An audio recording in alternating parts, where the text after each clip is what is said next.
Hi lovelies, it's MLP with Lovely Lulu Designs, and in today's video I'm going to show you a glitter marbling paint hydro dip peekaboo geode using Marabu Easy Marble paints. The marbling paints I use in this video are now available from Pressing Images, and the glitters are from Cat Glitter Factory. As always, I will link where you can get these items yourself in the description section down below.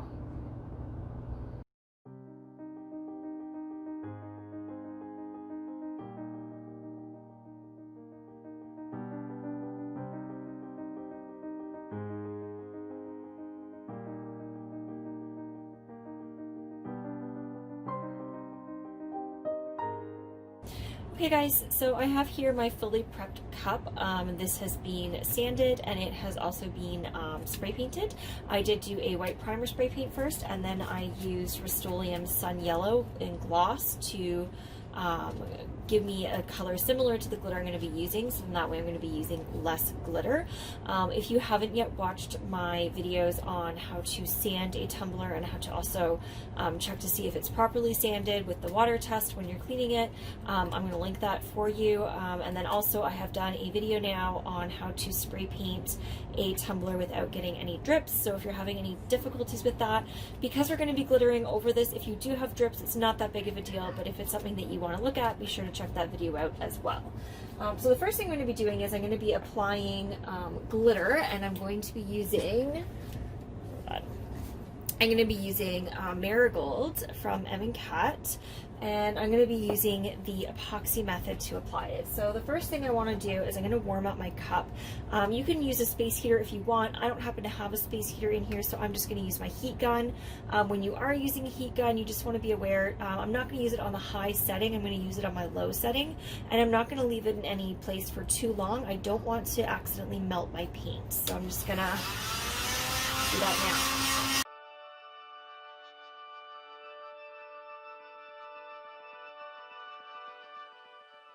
The reason why we heat it, just so you know, is because it does help the epoxy go on a little bit more evenly, and that's great when we're not using as much. So I'm just gonna take a small amount, and I'm just gonna spread it on.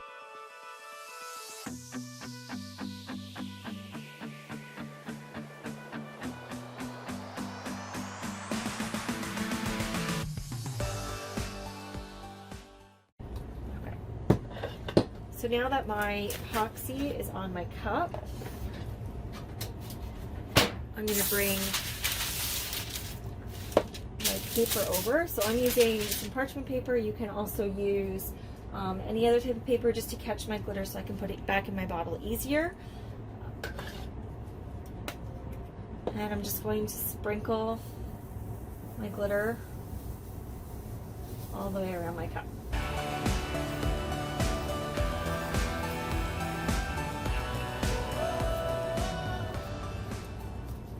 I'm just going to go around and make sure I got it all and that I didn't miss any places,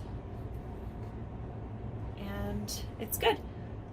So now what I'm going to do next with this is I'm going to epoxy it until it is smooth. My tumbler is epoxied, it is fully cured, and it is smooth. There's still a little bit of roughness around the edges, but I'm not too concerned with it because we're going to be doing a geode on this, so some of it's going to get covered by the marble, some of it's going to get covered with the geode. So all I needed was the one coat of epoxy and then the flood coat about 2.5–3 hours after, and this cup is ready for me to spray paint. So the first thing I'm going to do is I'm going to spray paint this black, and then I'm going to spray paint it white. I'm not going to do that on camera though, because then I have to move all my equipment up there, and I've already shown you guys the basics on how to spray paint a tumbler, so I don't think I need to show that to you guys again. But that is the next step on what we're doing now, so you are aware. I have my cup ready to be dipped. As I mentioned, I did a black coat of spray paint and then a white coat of spray paint. I just used the Premier flat black and flat white for these. So again, I know I had that beautiful glitter, but we're going to be geoding it after the dip, so you can kind of see the glitter peeking through at that point. So this cup is now ready to dip. You've noticed that I have a bag inside that's to protect the inside of my cup, but also my pool noodle, and I have also gloved up for this. Okay, it's important to know that the marble paints are oil-based. So they will repel epoxy if they are not sealed properly and if you don't wait for them to cure properly. So after I'm done dipping them, I'm gonna have to wait for 24 hours before I can do a rinse and do a seal, and then I can wait for that to dry before I can epoxy it. Also, these little bottles here, you need to shake really well before you put them in the water. So just be aware of that. I had an issue where I wasn't shaking it properly enough and the color kind of looked more cloudy than vivid, and I realized it was because I didn't shake it well enough. So for today, I'm going to be doing lemon. I'm going to be doing black. I'm going to be doing white. I know it is a white based cup, but I want the white to swirl in with the other color, so I am adding white. I'm going to be using the clear because I want to show you guys how the clear works with the water, and I almost forgot to pull it out. I also want to do silver. So I'm just gonna shake the silver up really well because I kind of forgot that one. Other things that you're going to need, that you're gonna wanna have close by, is going to be something to stir your water. I just have an old dowel. You're gonna want something to clean your water after, so I just have a piece of cardboard paper. I'll reuse these until they're like super limp and not good anymore. You're gonna wanna have some type of cloth, be it, you want it to be lint free, so you could have like a coffee filter, or this is just like a J cloth kind of thing, so something like that would be good. And you're gonna wanna keep these on hand, and I'm gonna show you what you're gonna use them for step by step as we go. So this is, I think, adequately shaken up. The water temperature I have in here.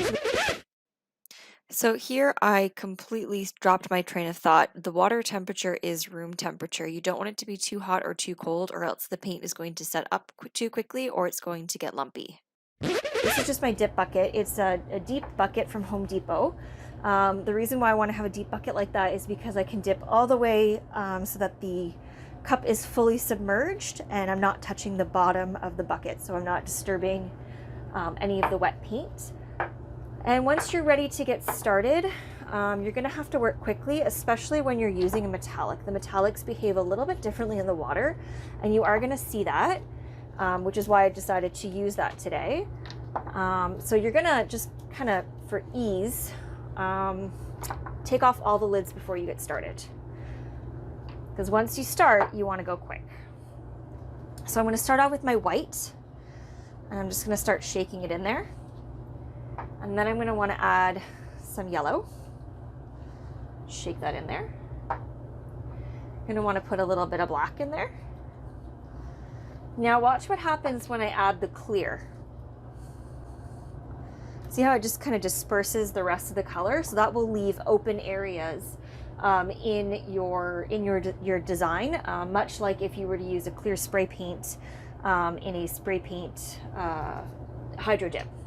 I'm going to add a bit more white, and I'm going to add now, oh, I already added my silver, maybe a touch more yellow, and just a touch more black. All right, so now what I'm going to do is I'm going to take my dowel and I'm going to do a pattern, and you will notice that here, I don't actually see this in here. There it is. Thought I did it. I didn't. So you're gonna notice that these ones, the metallics, they kind of clump more. So you're gonna have to sort of go in and break them up. And then you're just gonna kind of take your pattern and you're gonna swipe it off to the side. Okay, so now this one here, I'm not liking. I can already see that. I worked too slow because I was explaining. So I actually don't like this one. So what I'm gonna do is I'll show you an example of how to remove the image, or sorry, your marbling paints. I'm just gonna go in and I'm just gonna scoop it all out, and I'm gonna clean my water that way. Another thing I want to mention about the clear, not only does it allow for some open areas in your dip, but apparently you can also make your own colors with them using mica powders and pigments. It's not something I have done before, but it's apparently something you can do. You can put in some mica powders and mix it up in the clear and make your own colors for dipping. So that's kind of neat. So the clears are really kind of interesting ones to have, and definitely ones I recommend that if you're interested in doing the marbling paints, you get in your inventory. Okay, so let's do that again. So we're going to start with the white. I'm going to move into some yellow. I'm going to add a bit of black. I'm going to come back in a little bit more white. I'm going to hit it with some clear. I'm going to pop in some of that silver. And I'm happy with that. So again, I'm going to go in really where those metallics are. I'm really going to break them up. And I'm going to kind of swirl my colors. And now I'm going to bring it off to the sides. I'm going to scrape it on the side. And then I'm going to put that down. I'm going to grab my cup. You can do it straight down. You can do it on an angle. You can twist it. You can do it up and down, whatever you please. I like to do mine on an angle. And I do like to spin as I go. And I kind of follow the paint while I'm doing it. And then there I have my dip. So if you don't like this, if you wanted there to be more marbling on this, you can always dip it a second time. I'm going to, let me see. You know, I think I am going to dip it one more time. Just once more. And not with too much pigmentation in it. So I'm going to take some, first of all, I'm going to clean my water.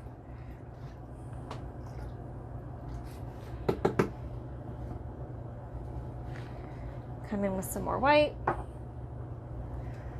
little bit more black, oops, a little bit more yellow, and I'm going to just do a touch of the clear and a tad more white. And I'm happy with how much silver was on it. I didn't want to have too much silver on it. I'm just going to kind of break it up. Bring the edges up to seal it. I take my cup and dip again. And then I'm just going to swoosh it to break the surface and then take her on out. And now I'm happy with that dip. Now I think it's kind of cool. So this cloth that I told you about, what I do with it is I just lightly dab, and I mean very light, wherever there is water droplets or any bubbles, because I don't want them to be bubbles in my paint. So I'm just going to kind of pop it. And if it starts looking like it's getting dirty, I just kind of turn my cloth away. So I use a clean spot in it. Okay. So that is the dip right there. I now have to wait 24 hours for it to fully cure before I can move on to doing a wash and sealing it. I also want to mention that once I'm done dipping it, I'm going to come back in and I'm going to clean the water out again with this, and I can reuse this water. So now that I've cleaned it, if I want to dip another tumbler with different colors, I absolutely can. So you don't have to like always waste or feel like you're wasting a ton of water. If you've got multiple cups that you want to dip, all you do is you just clean the surface properly and put your new colors in, and it's ready to dip. I dipped this cup now about 15 hours ago, so it is fully dry, but it's not yet fully cured. So I still have to wait about 10 hours before I can do the cleanse solution and seal it before I do epoxy. But it is dry, so that means I can start my geode. So the way that I'm going to do this is I'm going to be needing to use some acetone as well as some alcohol. This is 99% isopropyl alcohol. And I've got some Q-tips, I've got a lint-free cloth, I'm also wearing gloves. These are old gloves. I'll reuse them a lot until they're kind of done to try to save some money, and also, you know, for environmental reasons, what we do is not exactly the most environmentally friendly, so whatever I can do to help, I will try to do. So I'm going to be using the acetone to be pulling the paint away, and I'm going to be using the alcohol to kind of clean up any smudging that maybe would have happened, mostly by the black paint underneath the white. And how I'm going to basically decide where I want to pull away the paint is I'm going to be following my pattern of where I dipped it. So there might be some areas, the first thing I'm going to do is I'm going to look for some areas that maybe I don't like. So I don't really like this yellow spot here, it's too much of a blob for me. So I'm going to pull that yellow spot away, and rather than have it be the yellow marbling paint, it's going to be the yellow glitter. And I'm going to kind of just sort of pick and choose as I'm sort of starting to pull color away where I think it needs it and where it might look good. So that process we can start now.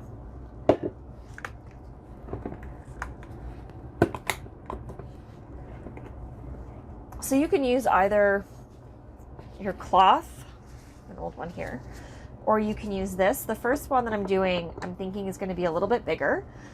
You want to be aware with the acetone of where it is. If it's on your gloved hand or whatever, you risk taking off parts of paint that you maybe didn't intend to. So just be aware of that. Also, you're not going to want things to be soaking wet that it's going to drip and run down your cup, because that could be a problem for you as well. So I'm just going to start pulling away some of that paint here now in this blob.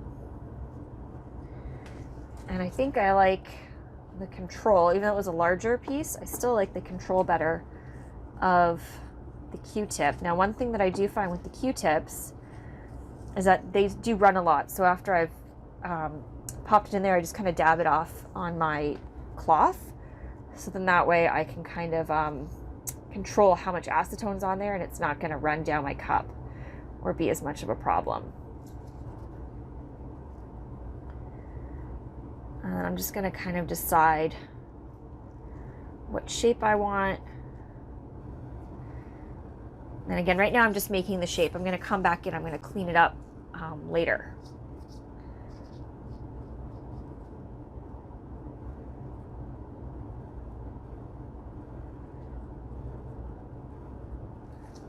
All right, that's that one. I think I want to do the same thing here on this little swoosh. I want to take out some of that yellow between the black, so I'm just gonna dip my glove, dip this so it's not running down my cup.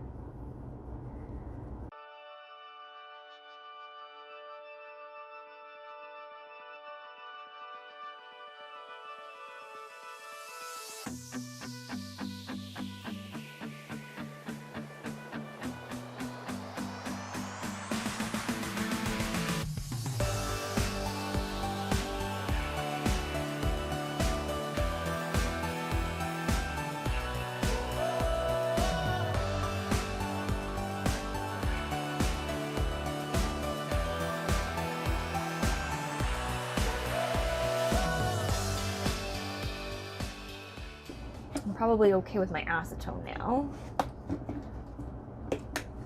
I should be able to move on to my alcohol.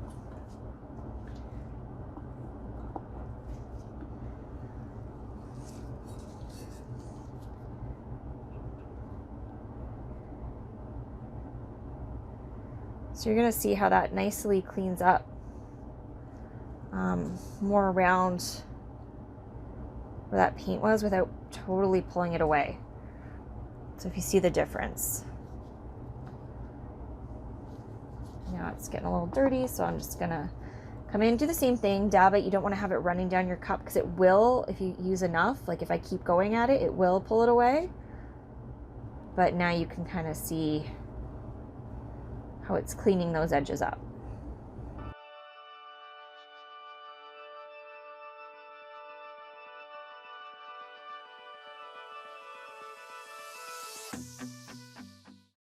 So this is now done being cleaned up around the geodes. This is a little more challenging to clean up than some of the other ones that I've done, because of the fact that it does have the hydro paint dip around it. And that basically what ends up happening is if I were to touch, like say, this black smudge here, it does spread even this black, so you have to be very careful with where you're going to be geoding it and how you're going to do that. For me, I wanted this cup to have a bit of a grungier look to it, so you can see here that I purposefully pulled parts of just that white paint away. This I did with the not with the acetone, but with the alcohol only. So I just pulled some of that white paint away, exposing some of that black underneath, and keeping it a jagged edge, so then that way it looked grungier, and you'll understand why when you see the decal that's going on this. So it's cleaned up pretty well. I'm very happy with how it's turned out so far. Again, I am still going to be pulling color away from the rim of my cup, and also there'll be more coming off of the edge, but I'm going to be doing that later. Believe it or not, after I've epoxied, I'm going to go through and sand it, and it's going to give me some nice jagged edges, and I can always go in and clean it up a little bit more even after the epoxy, because it will be thinnest here and here, so right around where I'll do it, and it will basically make it easier for me to clean it. My cup is now not only fully dried, it is also fully cured, so I'm ready to move on to the next step, which is using the cleanser. So for the cleanser, I'm going to be using a product called Stick Tight. It is by CCDIY. I hope you guys can see that label right there. This is available through Cat Glitter Factory here in Canada. As far as I know, Amy of Cat is the exclusive distributor for CCDIY products here. So if you're looking for this product as well as the Quick Coat, which I'll be showing you in a moment, that's where you need to go. I will be putting the link for that in the description of this video as well. So the Stick Tight, couple things you need to know. First of all, as with everything with the marbling paints, you have to kind of work quickly. I am going to be taking this cap off here. I'm going to pour just a small amount in a bowl. You don't need a lot. A little goes a long way. And whatever I don't use, I'll just pour back in the in my little container. I'm going to be using just an old chip brush to apply it to my cup.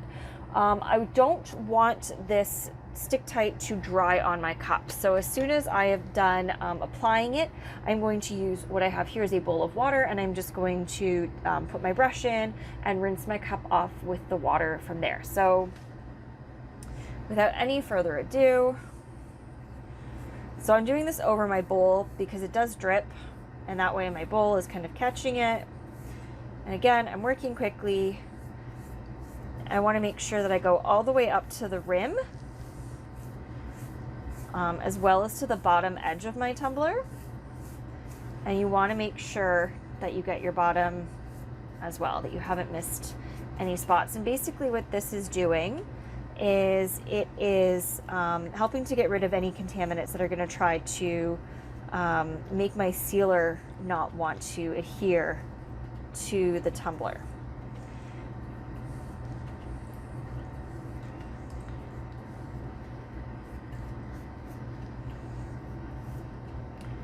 I'm just going to make sure it's really, really well rinsed. All right. And again, make sure you got your bottoms. Make sure you went all the way to the edges of your tumbler so that you haven't missed anything. And that is good. So now what I'm going to do is I'm going to dab this off, let it dry, and then I'm going to move on to the quick coat process of this, but that will be done on my turner, and I'm going to show you why in just a moment. Okay, so for the next part, I'm going to be applying the quick coat from CCDIY. So for this here, the reason why I'm doing it on a turner is because I'm going to be using heat to try to force the sealer to dry quicker than it usually would, and this will allow me to continue brushing it to make sure that I'm stretching the sealer on and it's not being able to be repelled. So usually you can do that with a hair dryer. I do not have a hair dryer in my workshop. I have my heat gun, but just so you know, I'm only going to be using the low heat setting on this. I don't want to burn my paint or want to make it bubble or anything like that, so I'm just going to be using the lower heat setting.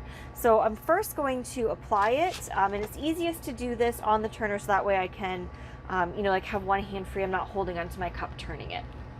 And the first thing I need to do is I'm just going to put some in my little bowl, and I use Tack-on brushes to apply it. Usually I have a 2-inch tack-on brush that I use. However, I was a very bad brush mom and I forgot to wash my brush last time I used it. I had 2 brushes. I forgot to do this 2 times, so you can do the math on that one. So I'm gonna have to use my little 3/4 brush while I wait for my other ones to come in the mail. So I'm just going to turn my turner on and get started applying my quick coat.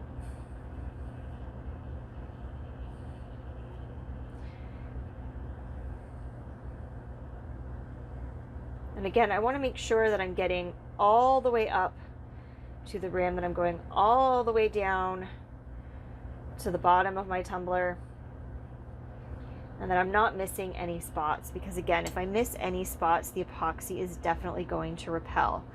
Make sure to do the bottom of your tumbler. And I'm just going to go over it one more time to make certain that I have not missed a spot on this tumbler. And I have not. Okay, so now I'm going to turn on the heat. It's going to get a little bit loud. I'm not going to get too close. Like I said, I don't want to burn this or make it bubble, so I'm just going to put it on the low setting, keep it a little bit away, and I'm going to continue to brush this. When you do this, you will start seeing brush strokes, but I promise you, when you put the epoxy on, those brush strokes are going to disappear.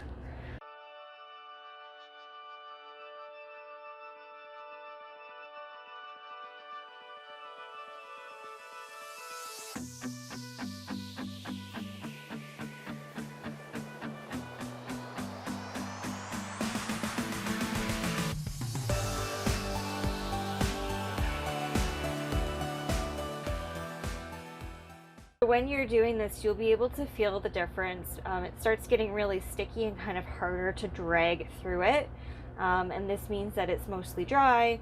So again, I'm just stretching it over any spots to make sure that it's not repelling away from anywhere. And I am going to do a second coat exactly the same way as I just did it now.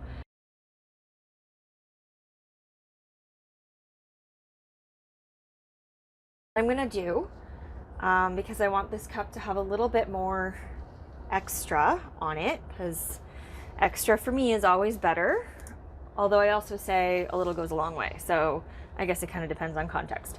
So I have some MLP here that I got back when Amy and I were still working on the mix, and I had tried adding some glacial ice. This was before she had diamond dust. And I have this jar of like MLP with glacial ice mixed into it, and I don't love it as like a base coat altogether. I prefer just the standard MLP that she has out now. But I like it for what I'm about to do right now. So if you kind of like this effect too, you can do this with either the MLP and glacial ice like I have, or in future I would be mixing MLP with diamond dust. So basically what I want to do now is I just want to sprinkle a little bit of this chunky and fine or extra fine glitter mix in on certain parts of the cup, just to give it a little bit more depth, a little bit more sparkle, a little bit more oomph. So I'm going to kind of look at my tumbler and decide where I think this would be a nice thing to have, like where I think it would look awesome.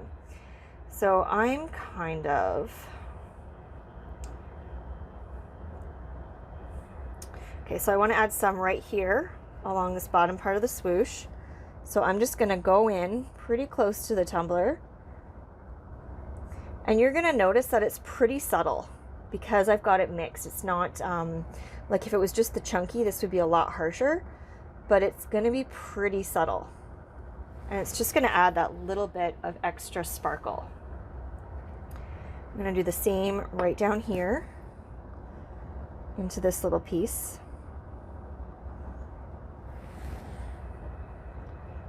And I'm going to do it here as well.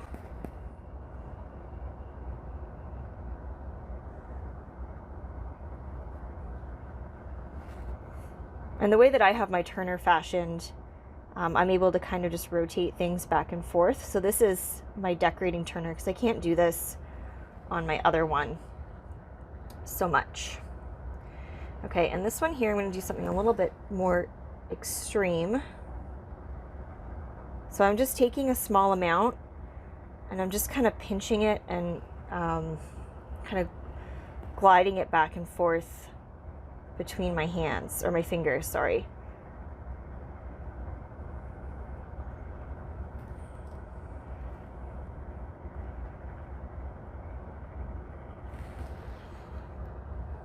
And then I should put a little bit right here as well.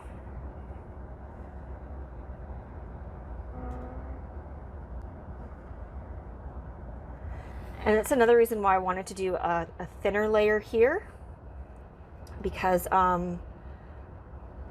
it's not going to shift all over the place now. So my decal is going here, so I don't really want to put too much more on there because I don't want to make the background too busy. But I am going to pop this off, and I'm going to do just a little bit of this right here in the bottom too, because I want my design to be kind of consistent. And because again, I'm doing it sort of on that lower part of the bottom, I'm not doing it right up on the edge, and I'm mixing it with that extra fine or fine glitter. I'm not really too worried about this kind of poking up and being a problem for me once I epoxy it, so you can kind of see it there. All right, and I'll just kind of do a close-up before I pop it back on the turner, so you can sort of see what I've done, what I've just added. So if you remember, earlier I had said that I wanted this to have a jagged edge and I wanted the marigolds to be peeking through the edge. So that's what I'm going to do now. So I'm just going to be using some 150 grit sandpaper. Epoxy dust is particularly bad for your lungs, so you want to make sure that you mask up. I'm going to be just using a dust mask for right now because it's easier to talk in. Just gonna put that on, and I need to be careful because I don't really want to go over where I put down that glitter too much. I want to make sure that I'm kind of avoiding that area. So for me, there's two areas where I put glitter on up till the edge, and I haven't sealed this glitter yet, so I'm going to be kind of wary of what I'm doing around those areas. But I'm going to just take my sandpaper. You can use a sanding block too. I just find that they get expensive, so I just like to use sandpaper. And I'm just going to come around here with my thumb on an angle. I'm just going to sand back a little bit of that color.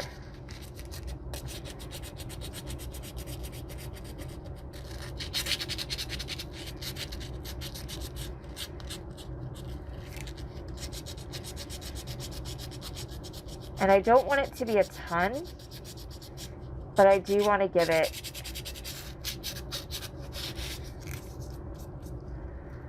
just a very little bit of this grungy line on the top.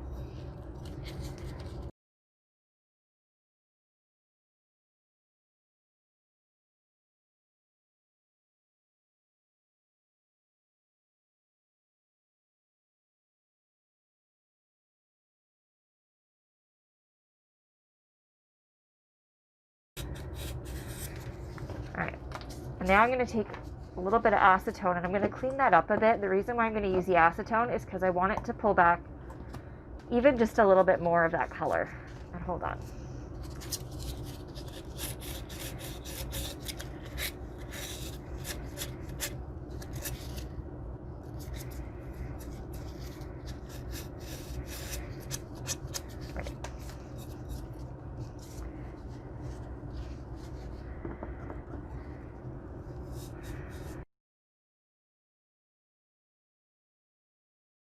So you can see now that I'm getting that kind of rim that's a little bit grungier, and by doing it this way it looks a little bit more organic.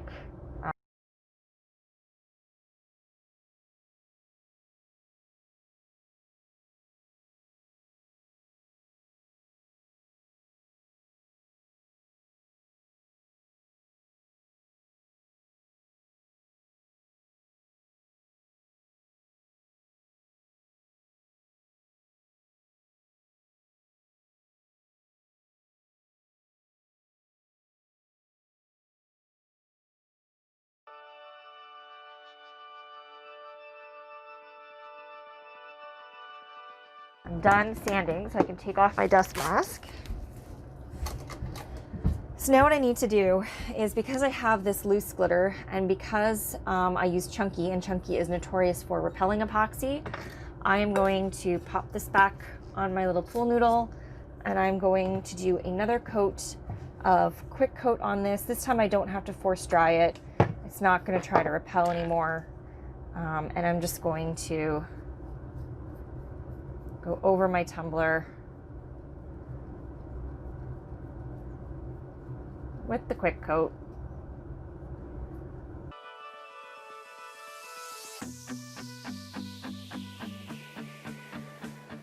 So I'm going to let this dry, and then I'm going to put one more coat of epoxy on this before I can get ready to decal it. Okay guys, so I'm going to decal next. So the epoxy has been lightly sanded and cleaned, and it's smooth enough now that I can finally get the decal on. So the first thing that I need to do is I need to take just a little bit of alcohol and wipe the surface area of my cup down so I remove any oils or any contaminants that might try to make my decals not really want to stick as well to the epoxy. So I'm going to be doing the When Life Hands You Lemons, Bleed Them Dry and Consume Their Souls design that is available on my Etsy shop. I know some of you guys have already purchased it, and I think I've seen some cups being made with it, which I'm super excited about. And I'm finally getting around to making my own. So the way that I apply my decals is I do something called the hinge method. So I first take my backing paper and I cut it kind of in half on the back. Little known fact about me is that I have an impairment. I am legally blind in one eye, which means not only do I not see in 3D, I also have everything pull in one direction. So I have a very hard time telling when something is straight. My vision, it'll look straight to me, and then I find out when I measure it or when I've stepped away from it that in fact it is really not straight. So what I do is I just use a little fabric tape measurer, and I like legit find 2 spots that will line up, and I just measure to make sure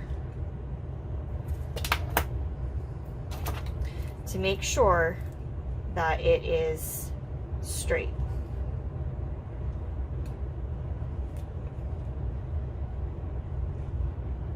That is. So now I'm just gonna hold it in place. I'm gonna peel back half of my transfer tape. I'm gonna start from the middle, and I'm gonna push down. I'm not gonna place the whole thing down. I'm gonna slide along and push out as I go. And by doing this, I'm preventing air from being trapped underneath my vinyl, and I'm reducing the chance of bubbles between the vinyl and the cup. I'm gonna do the same here.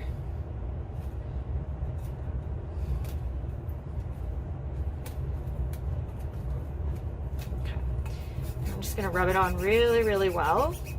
Make sure that it's sticking. And then I'm gonna pick up a corner and I'm gonna peel it back, and I'm gonna do this so that it's pretty flat. And I'm just slowly gonna peel it back. I'm gonna watch because I wanna make sure that I'm not pulling up parts of my vinyl, like especially those small parts like a comma or the dot above an I or something like that.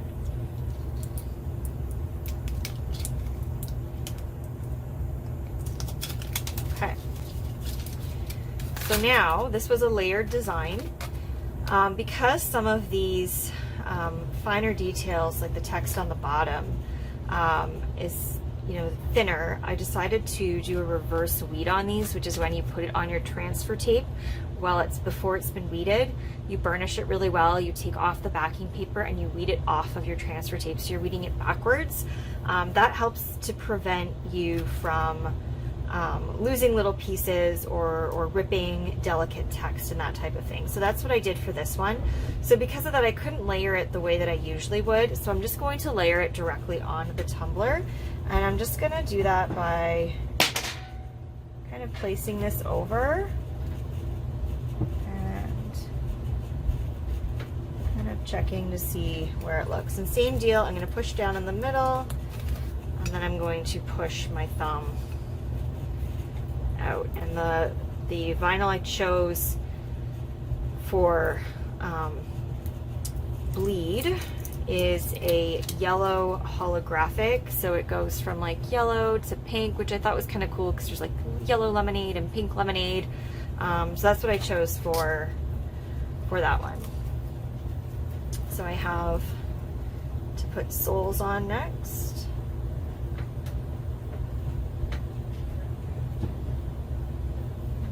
Same thing.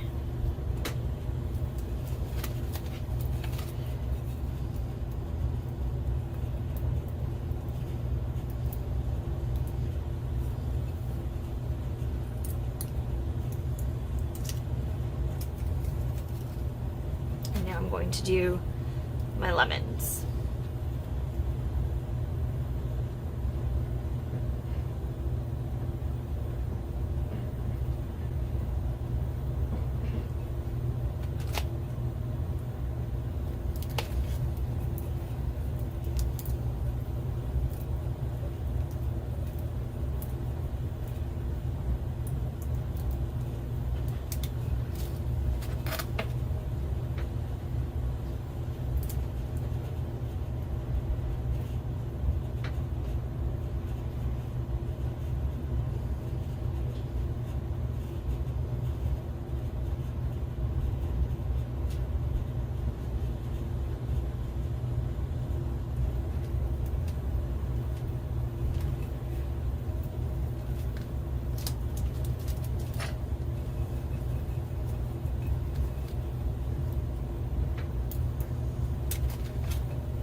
So there it is with its holographic vinyl on it.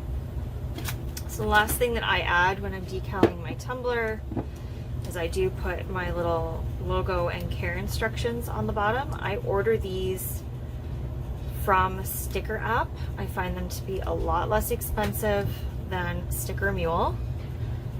And I just kind of try to line up the design so that they're kind of facing the same direction, only upside down. So then that way if someone is, when I drink from these types of things, I usually drink with this written side towards me, so then this way when they drink and they flip their cup up, my logo is straight. And then this stuff here is waterproof, so I need to, it will repel epoxy, so I do need to do a quick seal on that as well before I epoxy it, and I find that 2 coats of quick coat is better than 1, just because of how much it does want to repel. So I just squeeze a little bit out on the bottom, and I do use my smaller brush for this. My bigger ones did come in the mail, yay! And I'm just going to leave it like this until it is dried, and then I will put another coat of the quick coat on top of that. So I'm going to let this sit for a while because there is the finer text on here. I don't want to have any of my vinyl lifting. Also, I used holographic vinyl, and holographic vinyl sometimes can lift. You can seal it if you choose to. With certain ones I will, and you know what, I might actually with this one, because there are some pretty fine points on this, so I might actually choose to seal this after I'm done sealing the bottom. I'll kind of make that decision. I'll probably seal it, but I won't show you because it's just brushing the sealer on as you always would. You can use the quick coat for that, you can use a spray sealer, you can use whatever you're comfortable with, whatever you have on hand. And I'm going to let that fully dry then before I epoxy.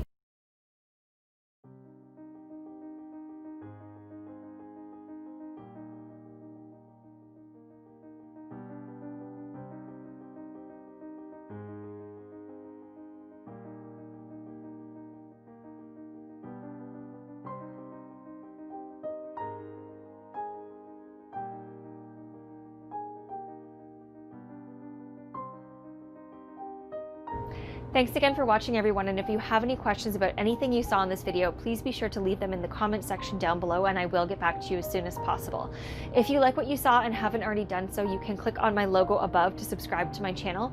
Also, be sure to tickle that little notification bell icon to be notified of any future videos I post. If you're new to my channel and want to check out one of my other videos, you can click that video link right there next to me. Thank you for watching, and I will be back for more Tumbler tips and tutorials soon.